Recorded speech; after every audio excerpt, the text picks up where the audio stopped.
नमस्कार, स्वागत है आप सबका हमारे खास कार्यक्रम देश देशांतर में। मैं हूं कवीन सचान। देश देशांतर में आज हम बात करेंगे कि भारतीय रेलवे ने 2030 तक जीरो कार्बन उत्सर्जन का कार्यक्रम रखा है, यानी ग्रीन एनर्जी का लक्ष्य 2030 है और जिसके लिए अभी से काम शुरू हो चुका है। आखिर भारतीय रेल, जो कि सबसे बड़ी रेलवे नेटवर्क के तौर पर दुनिया में है, उसके लिए ये चैलेंज कितना बड़ा है और इस लक्ष्य को हासिल करने के लिए रास्ते में क्या कुछ अड़चने हैं और पोटेंशियल, और साथ ही साथ अगर मैं कहूं कि दूसरे जो संसाधन हैं उस नजरिए से क्या हमारे पास इस वक्त विकल्प मौजूद हैं, और इसको हम समझेंगे कि जो इस वक्त शुरुआत की गई है भारतीय रेल की ओर से कि एक सौर ऊर्जा चलित इंजन और उसके जरिए ट्रैक और फिर स्टेशन, ये जो प्रोजेक्ट है ये किस तरीके से आगे बढ़ रहे हैं, किस तरीके से शुरुआत हो रही है, समझेंगे अपने तीन खास मेहमानों के जरिए। हमारे साथ मौजूद हैं घनश्याम सिंह जी हैं, farmer member traction railway board. Sir, बहुत बहुत स्वागत है आपका। हमारे साथ सिद्धार्थ सिन्हा है, जो कि transport policy consultant NITI Aayog से है, आपका स्वागत है। और हमारे साथ senior editor Times of India Sujit Gupta साहब हैं। सर, बहुत बहुत स्वागत आपका। शुरुआत में घनश्याम जी आपसे कहना चाहूंगा कि अगर हम जीरो कार्बन उत्सर्जन की बात करें और जो 2030 का लक्ष्य भारतीय रेल के लिए रखा गया है, इसे कैसे आप देखते हैं और ये कितना चैलेंजिंग है, कितना व्यवहारिक है आपके नजरिए से? देखिए, जो जीरो कार्बन उत्सर्जन है और इससे पर बेस करके हम पूरे अपने इंडियन रेलवे के ट्रांसपोर्ट नेटवर्क को सौर ऊर्जा चालित और विंड ऊर्जा से संचालित करने का जो सपना है ये संभव है, और जरूर इसमें कुछ कठिनाइयां आएंगी। सबसे पहले मैं बता दूं, एक हमने जो लेबोरेटरी मॉडल कॉन्सेप्ट का परीक्षण किया था सन 2019 में नई दिल्ली स्टेशन पर, जिसमें कि सोलर पैनल से बिजली बना करके और सीधे रेलवे की 25 केवी ट्रैक्शन लाइन में बिजली डालने की टेस्टिंग की गई थी और पाया गया कि बिजली जो है सौर ऊर्जा से जो पैदा हुई वो रेलवे की ट्रैक्शन लाइन में बड़ी ही सरलता से चली गई। उसके बाद सिंगल फेज पर बनने वाले इन्वर्टर नहीं थे, क्योंकि सोलर पैनल से जो बिजली बनती है वो डीसी होती है। डीसी को 25 केवी एसी लेवल पर ले जाने के लिए सिंगल फेज इन्वर्टर, बड़े साइज के कॉमर्शियल इन्वर्टर नहीं थे। मैं सदस्य बिजली मेंबर ट्रैक्शन के रूप में बीएचईएल के सीएमडी अतुल सोबदी के साथ चर्चा करके और बीएचईएल और रेलवे ने ज्वाइंटली इस पे काम किया और हेवी ड्यूटी 1 मेगावाट के सिंगल फेज इन्वर्टर बनाए गए और कंप्लीट सिस्टम डिजाइन जो है रेलवे और बीएचईएल ने मिलकर किया। और मुझे जानकारी मिली है कि ये पहला दुनिया का solar power plant traction line में ऊर्जा संप्रेषित करने वाला बीना में लग के तैयार हो गया है और बहुत जल्दी ये ट्रैक्शन लाइन में ऊर्जा देना शुरू करेगा। अब आपने पूछा कि इसमें क्या संभावनाएं हैं और क्या कठिनाइयां हैं। संभावनाओं के रूप में रेलवे में बहुत ज्यादा वैकेंट लैंड पड़ी है जिस पर सोलर पैनल लगाए जा सकते हैं। यहाँ तक कि रेल की पटरियों के किनारे किनारे जो हमारी जमीन पड़ी है रेलवे की, उस पर सोलर पैनल लगा करके और हर 10-12 किलोमीटर पर रेलवे की ट्रैक्शन लाइन की कंट्रोल पोस्ट होती है, उसमें ऊर्जा को इंजेक्ट किया जा सकता है। ये उसी मॉडल पर काम करने के लिए बेसिकली ये जो कॉन्सेप्ट प्रूविंग किया गया वो बनाया गया कि रेलवे लाइन के किनारे किनारे लगा देंगे, उससे ऊर्जा पैदा करेंगे, हम ट्रैक्शन लाइन में डालेंगे और उससे हमारे रेल के इंजन चलेंगे। कॉन्सेप्ट प्रूव हुआ, कॉमर्शियल मॉडल सामने आके तैयार पड़ा है, अब उपयोग में लाएंगे। मैं आपको बता दूं कि 2030 तक लगभग भारतीय रेल की ऊर्जा की रिक्वायरमेंट जो है 5 मेगावाट की होगी और रेलवे के पास जो वैकेंट लैंड पड़ी है उसमें 20 गीगावाट पीक सौर ऊर्जा बनाने की क्षमता है। तो हम अगर अपनी सारी वैकेंट लैंड पर लगा देते हैं तो 20 गीगावाट पीक, थोड़ा मैं ये समझाना चाहूंगा कि जो सौर ऊर्जा बनती है 20 गीगावाट पीक का मतलब होता है कि इसका 24 घंटे के साइकिल में देखेंगे तो ये केवल 6 घंटा 25 मिनट ही सूरज से ऊर्जा हमको प्राप्त होती है, बाकी समय जो है सौर ऊर्जा नहीं प्राप्त होती। तो 20 गीगावाट पीक इक्विवेलेंस करता है लगभग 5 मेगावाट के। तो जो हमारी वैकेंट लैंड पे पड़ी है वो हम अपनी ऊर्जा की आवश्यकता सौर ऊर्जा से मीट कर सकते हैं। सिद्धार्थ की जिस तरीके से रेलवे का इंफ्रास्ट्रक्चर है और जो इसकी कैपेसिटी है, और बिल्कुल ये बहुत महत्वपूर्ण है कि हमारे पास जो रेलवे के एसेट हैं, लैंड एसेट, वो बहुत ज्यादा है, लेकिन जितनी इस वक्त जरूरत है, जो डिमांड है रेलवे की एनर्जी की कैपेसिटी, वो क्या हम पूरी कर पाएंगे सिर्फ सोलर एनर्जी के थ्रू? और जिस तरीके का क्लाइमेट कई राज्यों में बहुत कम है सोलर की, मैं कहूँ कि सन की जो रेज या फिर वहां पर विजिबिलिटी है वो कई और कम होती है वनस्पति, अगर राजस्थान या दूसरे राज्यों में समझें। कविंद्र जी, देखिए आपका बहुत अहम सवाल है, पर सबसे पहले तो मैं आपको ये बधाई देना चाहता हूं कि आपने जो ये डीकार्बनाइजेशन की बात उठाई है, ये एक बहुत ही अहम विषय है, क्योंकि मैं आपको मैं इसका महत्व बताना चाहता हूं कि अगर आप भारत के टोटल कार्बन एमिशंस देखें तो भारत के जो टोटल कार्बन एमिशंस हैं उसमें से करीब करीब 13% जो है केवल ट्रांसपोर्ट सेक्टर में से आता है, और रेलवे का जो इसमें कंट्रीब्यूशन है करीब करीब 60 लाख टन के आसपास जो है CO2 एमिशन उसमें है। और अगर आप सारे सेक्टर्स को मिला के देखें, सबसे ज्यादा अगर किसी से कार्बन एमिशन बढ़ रहे हैं तो वो ट्रांसपोर्ट सेक्टर के थ्रू ही बढ़ रहे हैं। तो इसको रेलवे को ये बाकी और सेक्टर्स को प्रेरित करना बहुत ही बढ़िया है, बहुत ही बढ़िया इनकी मुहिम है कि हम 2030 तक इसको बिल्कुल डीकार्बनाइज कर देंगे। आपका जो सवाल है कि बिल्कुल रेलवे के पास पहला तो, और मैं इसमें घनश्याम जी से भी संतुष्टि रखता हूं जहां उन्होंने कहा हमारे पास देखिए लैंड एसेट्स रेलवे में बहुत ज्यादा है और हम ट्रैक के अलोंग बहुत ज्यादा सोलर पैनल्स लगाने की हमारे पास कैपेसिटी है। अगर आप हमारा दिल्ली मेरठ नेशनल हाईवे ही देख लें, उस पर आप देखें किस तरीके से NHAI ने बहुत ही बेहतरीन तरीके से रोड के दोनों तरफ कई कई सोलर पैनल लगाए हैं। ये इतना आसान नहीं है कि हम 2030 तक पूरा का पूरा 100% एनर्जी जो है सोलर पैनल से ले लें। आपको कहीं ना कहीं रिलायबिलिटी का सवाल आ जाता है, अलग अलग स्टेट्स में सोलर का अलग अलग कंट्रीब्यूशन आता है, यहाँ पे डिसेंट्रलाइज्ड या डिस्ट्रीब्यूटेड जनरेशन जो है उसकी बात आ जाती है। लेकिन इन सबसे जरूरी जो चीज है जो हमें सोचनी है वो है कि जो डेडिकेटेड फ्रेट कॉरिडोर बन रहा है, जो DFC प्रोजेक्ट है सरकार के, EDFC और वेस्टर्न DFC, उनको 2022 तक हमें ऑपरेशनल करना बहुत बहुत ज्यादा जरूरी है, क्योंकि अगर ये दोनों DFC कॉरिडोर हमारे ऑपरेशनल हो जाते हैं समय पर तो एक तो फ्रेट जो माल है वो बहुत फास्ट मूव करेगा, और सबसे बढ़िया चीज ये होगी कि 450 मिलियन टन अगले 30 साल में हम CO2 रिड्यूस कर पाएंगे। तो रेलवे में इसकी क्षमता जरूर है करने की, लेकिन इसके लिए हमें बहुत स्ट्रेटेजिकली चलना है, हमें एक बहुत ही कॉम्प्रिहेंसिव असेसमेंट फ्रेमवर्क चाहिए, क्योंकि उसके तहत आपको देखना पड़ेगा कि मैं कौन सी नीति, कौन सी पॉलिसी, कौन से डिसीजंस लूं जिससे मेरा इतना इतना सालाना कम होता चला जाए डिपेंडेंसी ऑन इलेक्ट्रिसिटी। तो मेरा ये मानना है कि ये नामुमकिन बिल्कुल नहीं है, लेकिन हमें अपना एसेट यूटिलाइजेशन मैक्सिमाइज करना बहुत जरूरी है इसके लिए। सुजीत, शुरुआत में ऐसा लगता है कि ये बहुत ही जो मकसद है, लक्ष्य है, जिस तरीके के हालात रेलवे के रहे हैं और जो हमने कंडीशन देखी है, ऐसा लगता है कि बहुत ज्यादा कठिन रास्ता है, लेकिन बहुत महत्वपूर्ण भी है, जैसा कि कहा सिद्धार्थ ने, क्योंकि बचत एक तरफ और दूसरी तरफ हम कार्बन एमिशन की बात करें, जो वर्ल्ड में अलग अलग हमारे फोरम है वहां पर जिस तरीके से हम उसको डील कर रहे हैं और उसके बदले में जो हमें सुविधाएं मिल सकती हैं, वो एक बहुत ही क्रूशियल फैक्टर भी हो सकता है।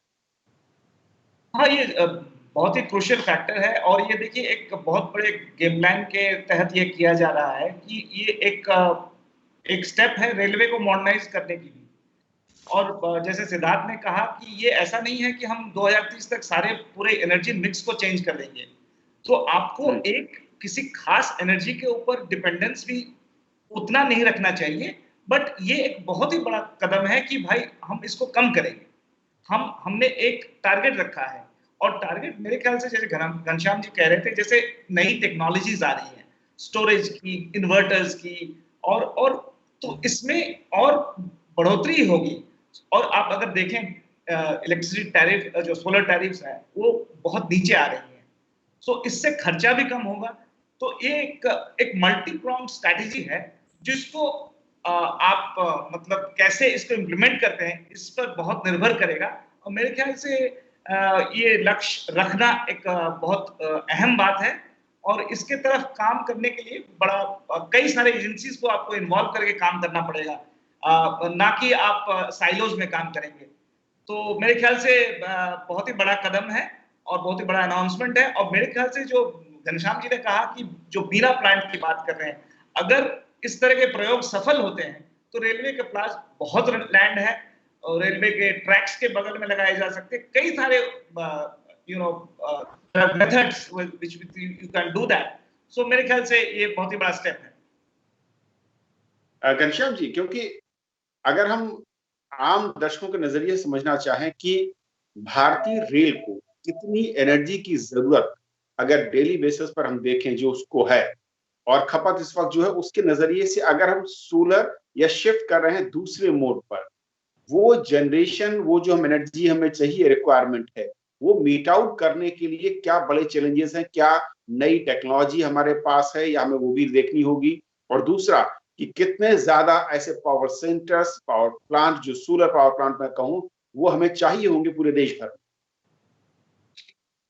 देखिए कविंद्र जी, अभी आज की तारीख में रेलवे की जो एनर्जी डिमांड है वो 3 मेगावाट की, और 2030 तक जब आपके DFCCIL आ जाएगा और ये हमारी बैलेंस जो रेलवे लाइनें हैं इलेक्ट्रीफाई होने के लिए, वो इलेक्ट्रीफाई हो जाएंगी, 100% भारतीय रेल इलेक्ट्रीफाई हो जाएगी। मैं आभारी हूं अपने प्रधानमंत्री का, अपने रेल मंत्री का, कि जब मैंने ये सुझाव दिया तो इसको पॉलिसी लेवल पर एक्सेप्ट किया गया। तो हमारी ऊर्जा की आवश्यकता जो होगी 5 मेगावाट की होगी, 2 मेगावाट का इंक्रीमेंट होगा। जो हमारे साथ अन्य लोग हैं कह रहे थे कि ये कैसे मीट होगा, एक ही एनर्जी मिक्स पे नहीं रहना चाहिए।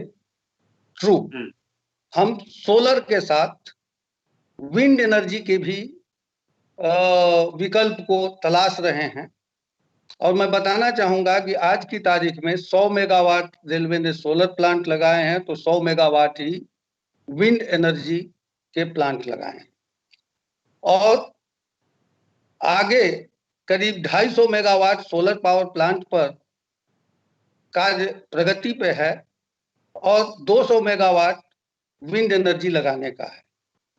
साथ में हमारी डिपेंडेंस जो स्टेट यूटिलिटी हैं, उनकी हाइडल जो पावर सप्लाई है उससे रहेगी नेट जीरो आने के लिए। जो मैं बात बता रहा था कि पैन इंडिया, जब हम इसको परिकल्पना को सोच रहे थे तो राजस्थान का इंसोलेशन नहीं देखा, असम का इंसोलेशन नहीं, एवरेज सोलर इंसोलेशन की बात पर इसको वर्कआउट किया गया। तो एवरेज सोलर इंसोलेशन हिंदुस्तान में हम बहुत ही, भगवान ने हमको जो है आशीर्वाद के रूप में दिया है। 360 दिन हमारा एवरेज सोलर इंसोलेशन रहता है। अब हमारी बिजली राजस्थान में बन रही है या आसाम में बन रही है या जम्मू कश्मीर में बन रही है, उससे फर्क नहीं पड़ता। सोलर से बिजली कहीं बने, हमारी ट्रैक्शन लाइनों के थ्रू ये कहीं से कहीं चली जाएगी। तो उस समस्या से हम अपने को इंसुलेट कर लिए। दूसरी समस्या है कि सोलर एनर्जी जो है मात्र 24 घंटे में 6 घंटा 25 मिनट उपलब्ध है।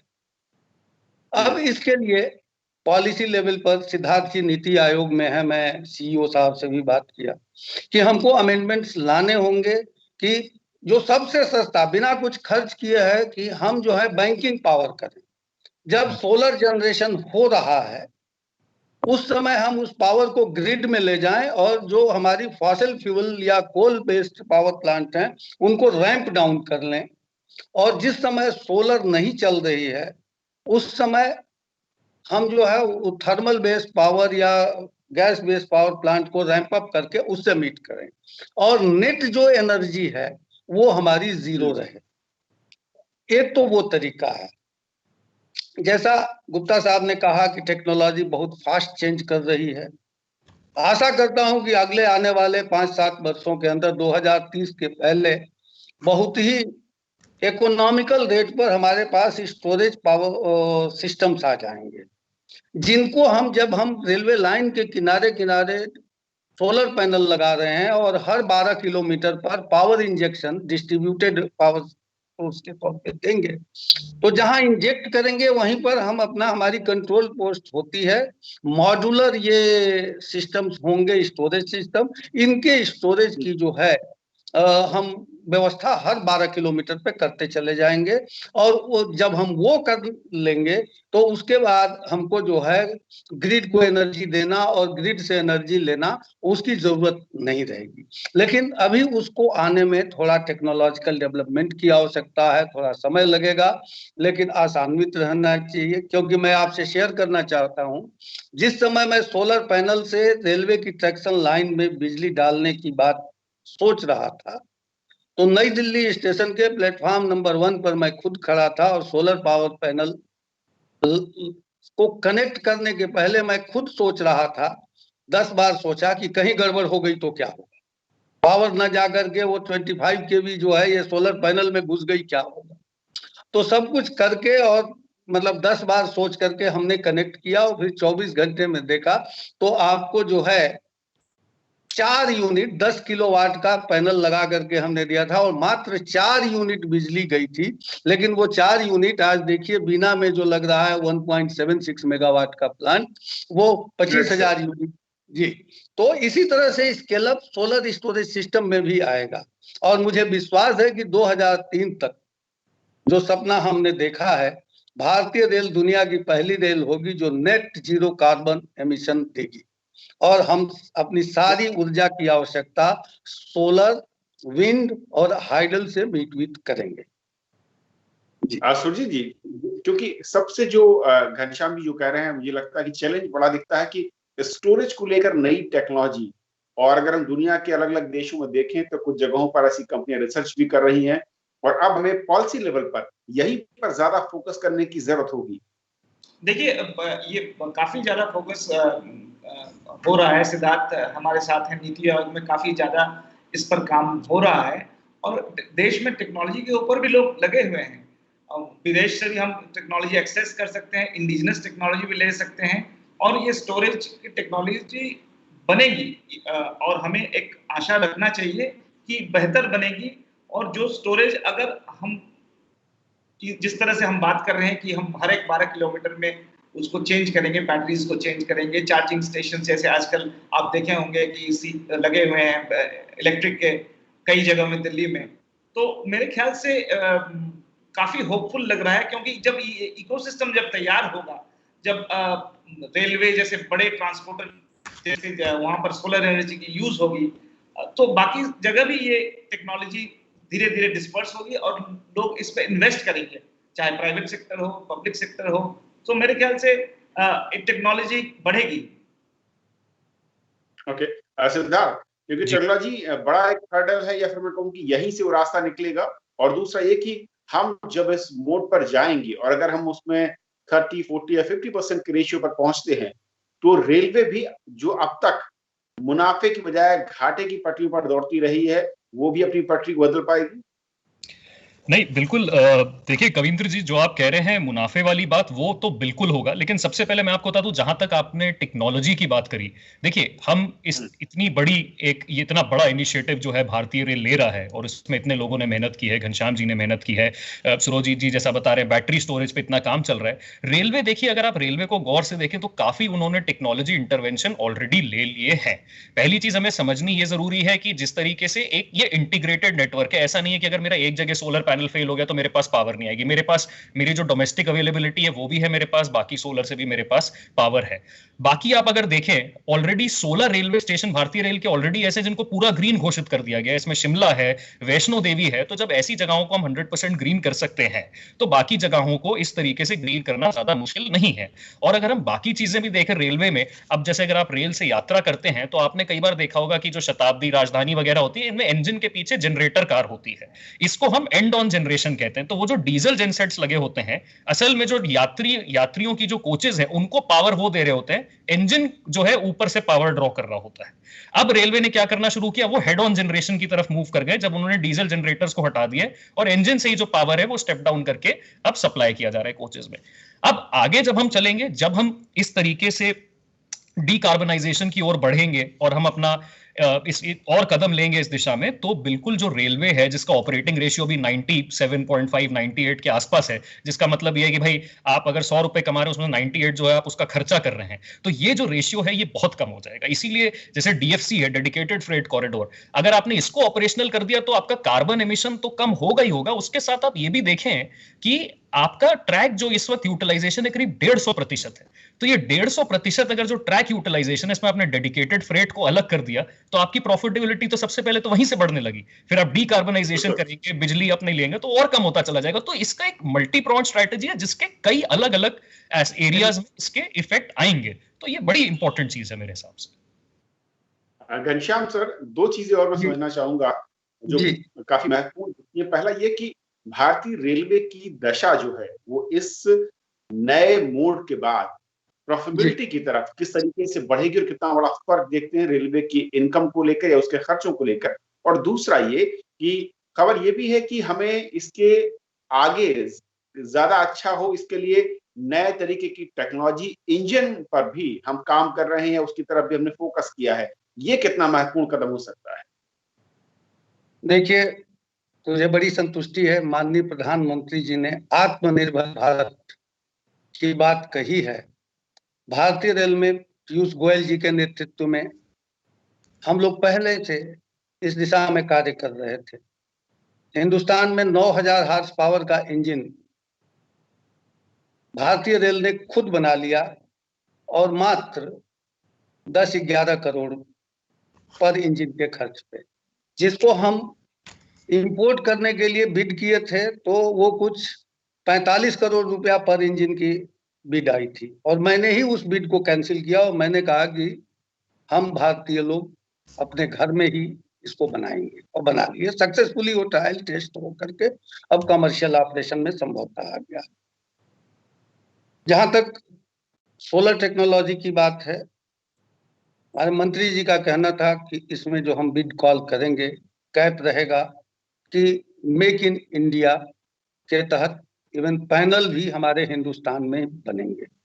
तो कुछ भी हम इंपोर्ट नहीं करना चाहते। शुरू के कुछ 5-10% पैनल भले इंपोर्ट कर लें, लेकिन 3 गीगावाट का जो टेंडर ऑलरेडी कॉल्ड फॉर है और फाइनली 20 गीगावाट तक जाएंगे, तो उसके लिए हमारे हिंदुस्तान में बने हुए पैनल, हिंदुस्तान में बने हुए इन्वर्टर्स, बाकी चीजें तो बनी रही हैं, लगेंगे। और ये पहली पहल जो है बीएचईएल और रेलवे के संयुक्त प्रयास से सफलतापूर्वक हो गई। ठीक है सर, मैं लास्ट एक क्वेश्चन में सिद्धार्थ आपसे जी। सिद्धार्थ, आखिर में मैं चाहूंगा कि ये जो प्रोजेक्ट है ओवरऑल अगर ट्रांसपोर्ट सेक्टर को देखें तो क्या एक एक्सपेरिमेंट के तौर पर रेलवे और उसके बाद जो दूसरे ट्रांसपोर्ट के मोड हमारे देश में है वहां पर भी हम इसको क्या लागू करने की दिशा में सोच रहे हैं पॉलिसी लेवल पर? देखिए, बिल्कुल, ये अगर जो इतना बड़ा प्रोजेक्ट है अगर ये सक्सेसफुल हो जाता है तो मैं तो खुद ही कह रहा हूं कि रेलवेज जो है बाकी कई सेक्टर्स को प्रेरित करेगा, खासकर हमारा जो रोड ट्रांसपोर्ट और हाईवेज का सेक्टर है जिसमें जो एमिशंस हैं वो वाकई में बहुत ज्यादा हैं। तो ये इससे प्रेरणा लेके बाकी सेक्टर्स बहुत आगे बढ़ सकते हैं। और मैं आपको ये भी बताना चाहूंगा, क्योंकि आपने ये बात छेड़ी है बाकी सेक्टर्स की, तो नीति आयोग हाल ही में जो इंटरनेशनल ट्रांसपोर्ट फोरम है ITF के नाम से, वो ट्रांसपोर्ट के लिए मल्टीलैटरल एजेंसी है, basically highest forum for transport multilaterals. उसमें देखिए क्या है कि हम लोग उनके साथ मिलके अगले 5 सालों में कॉमन असेसमेंट फ्रेमवर्क बनाएंगे। वो कॉमन असेसमेंट फ्रेमवर्क क्या है कि उसमें आप जितने आपके आज के आंकड़े हैं उनको लेके आप एक तरीके से मॉडल करके ये देख सकते हैं कि मान लीजिए जैसा रेलवे कह रहा है कि हम 2030 तक डीकार्बनाइज कर देंगे, तो हमारा जो ओवरऑल कार्बन टारगेट है, जो हमारे नेशनली डिटर्मिन्ड कॉन्ट्रीब्यूशन है, जो हमारे NDCs हैं जो हमने कमिट कर रखे हैं, उनमें कितनी कमी होगी। अगर हम कोई नेशनल एनर्जी पॉलिसी ले आते हैं तो उसमें कितनी कमी होगी, क्या किस तरीके के हमें कदम उठाने पड़ेंगे। तो इसीलिए मैं मानता हूं कि रेलवेज की इसमें भूमिका बहुत ज्यादा अहम है, क्योंकि अगर ये प्रोजेक्ट जो है ये सक्सेसफुल हो जाता है तो ये बिल्कुल बाकी सेक्टर्स को प्रेरणा देगा। और हम तो रेलवेज के साथ काम करते ही और उनसे इस प्रोजेक्ट के बारे में हम और सीखना चाहेंगे और बाकी सेक्टर्स को और ज्यादा प्रेरित करना चाहेंगे। और मैं यही एंड करना चाहूंगा कि रेलवेज में वाकई में बहुत ज्यादा कैपेबिलिटी है। जैसे कि घनश्याम जी ने बताया, 9000 हॉर्स पावर का चित्ररंजन लोकोमोटिव वर्क से अब आपका लोको निकल आया है, और उसी तरीके से 12000 हॉर्स पावर का हमारा एल्स्टॉम का first make in India project Madhepura, India largest greenfield facility, उससे हमारा लोकोमोटिव रोल आउट हो गया है। तो अगर ये ऐसे ही चलता रहा तो definitely this will set an example for the other transport sectors, and we very much look forward to assisting railways in every possible manner in this project. Shivjit, एक आखिरी कमेंट में आपका, रेलवे एक बार फिर से नए कीर्तिमान गढ़ने की तरफ नजर आ रहा है? जरूर, ये एक बहुत ही महत्वपूर्ण प्रोजेक्ट है और इसका सक्सेस डिपेंड करेगा, लाइक धनंजय जी बता रहे हैं, कि बाकी सेक्टर्स को और प्रेरित करने के लिए। मैं एक चीज और छोटा सा बताना चाहता हूं कि जो अब पॉलिसी लेवल पर जो फोकस अब जो होना चाहिए, ये इकोसिस्टम जो बढ़ावा देने के लिए, इसके लिए क्या टैक्स इंसेंटिव हो, क्या टैक्स स्ट्रक्चर हो, इसके ऊपर ध्यान देना चाहिए। क्योंकि जब आप इकोसिस्टम और टेक्नोलॉजी और R&D को और इनोवेशन को आप बढ़ावा देंगे तो ये सारी एनर्जी यूज और ज्यादा हमारे डेली लाइफ में देखने को मिलेगा, और बाकी सेक्टर्स जो ट्रांसपोर्ट सेक्टर्स हैं या अदर सेक्टर्स वो उसको अडॉप्ट करेंगे। ओके, सिद्धार्थ आपका वीडियो आई थिंक ऑफ हो गया, एक बार ऑन। हाँ please, thank you. Ghanshyam ji, एक आखिर में आपसे मैं सुझाव के तौर पर, क्या कुछ और है जहां पर फोकस करने की जरूरत है, या कोई सुझाव अगर इस प्रोजेक्ट को ज्यादा स्ट्रॉन्ग करना है और आगे हम तेजी के साथ इसको और इम्प्लीमेंट करना चाहते हैं? देखिए, दो चीज मैं कहना चाहूंगा। एक तो कि हमें कुछ अगर टैक्स रिलीफ इसको लगाने में दे दें, और इसके साथ साथ जो स्टेट यूटिलिटीज हैं उनको पॉलिसी लेवल पे एड्रेस करें कि सोलर जो है मस्ट रन प्लांट होगा, और आपको इसकी ऊर्जा को एक प्लेस से दूसरे प्लेस पर ले जाने में कोई आर्टिफिशियल बैरियर नहीं लगाएंगे। मुझे सोलर पैनल से डायरेक्ट ट्रैक्शन लाइन में फीड करना मेरी मजबूरी के तौर पे आया था, क्योंकि कई यूटिलिटीज हमको 1 मेगावाट से ज्यादा का पावर प्लांट लगाने नहीं दे रही थी। वो कहती थी कि हम अपने ग्रिड पे नहीं कनेक्ट करने देंगे। तो आर्टिफिशियली स्ट्रेंगुलेट हो रही थी, और उसके तहत में ये हमने कहा कि ठीक है, आप अपने ग्रिड पे नहीं लगाने दोगे, हम अपने ग्रिड पे तो लगा सकते हैं जिसके लिए स्वतंत्र है। तो पॉलिसी लेवल पर हमको लगता है कि ये मतलब क्लियर गाइडलाइन जानी चाहिए कि सोलर मस्ट रन प्लांट होगा, चाहे कोई भी लगाए, और उसको लेना होगा। और बाकी दूसरे जो ऊर्जा स्रोत से चलने वाले प्लांट हैं वो सोलर को एडजस्ट करते हुए चलाए जाएंगे। और रही बात हाईवे की, बात की जा रही थी, मैं नीति आयोग के साथ काम कर रहा हूं, उस सब कमेटी में हूं कि हाईवे को भी जैसे इंडियन रेलवे इलेक्ट्रीफाई हो गई, उसी तरह से हम हाईवे को भी इलेक्ट्रीफाई कर दें। और जब हाईवे को इलेक्ट्रीफाई कर देते हैं तो ये डीजल ऑपरेटेड जो ट्रक्स हैं उनकी बजाय इलेक्ट्रिक ऑपरेटेड ट्रक्स चलेंगी, और उनको भी ऊर्जा के रूप में हाईवे के किनारे लगे हुए जो सेस पर सोलर पैनल हैं वो उसको ऊर्जा देंगे। और बाकी सप्लीमेंट करने के लिए हियर एंड देयर हमारे पास विंड और हाइडल भी बहुत है, जिसको हम यूज करके और पूरे ट्रांसपोर्ट सेक्टर को हम electricity operated, green energy operated कर सकते हैं। ये एक आत्मनिर्भर भारत का सपना है। चलिए सर, उम्मीद करते हैं कि रेलवे का ये जो प्रोजेक्ट और जो लक्ष्य है, ये तेजी के साथ इस पर आगे बढ़ रही है रेलवे, और उम्मीद है कि ये अपने समय पर पूरा होगा, और जो इसको लेकर पॉलिसी लेवल पर बदलाव जिसका जिक्र आप पैनलिस्ट ने किया उस पर सरकारें ध्यान देंगी। फिलहाल आज इतना ही। आप तीनों का बहुत बहुत शुक्रिया। नमस्कार। नमस्कार।